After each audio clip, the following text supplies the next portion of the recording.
Baking a cake.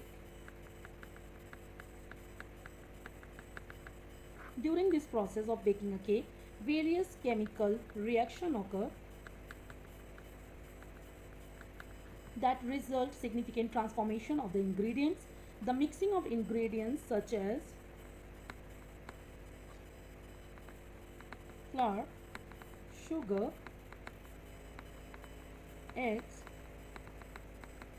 and leavening agents that triggers a series of chemical reactions. For an example, the leavening agent like baking soda or baking powder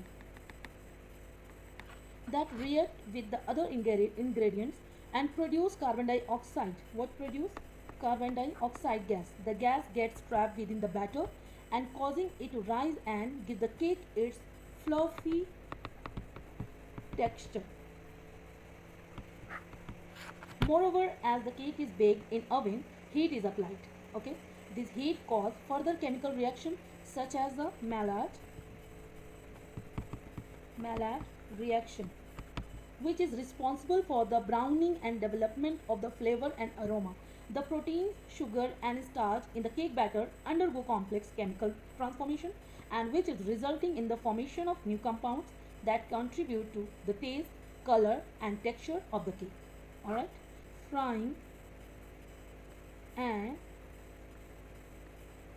egg. When egg is fried, a chemical change takes place due to the application of heat, and that heat causes a protein in the egg such as albumin to denature and coagulate and changing the texture of the liquid egg white into a solid form, and this coagulation is irreversible. What? Irreversible, which is mean can't change and can't be back. So meaning of the protein can't return to the original liquid state. Can't return to the original state. Additionally, the heat also triggered various Maillard reactions similar to the ones that occur during baking, and these reactions between protein and sugar present in the egg result in the formation of new compound and contributing to the browning and flavor development of the fried egg. So, in the summary, both baking a cake and frying an egg involve chemical changes because the application of heat causes complex reaction at molecular level and leading to the formation of new compounds, which is irreversible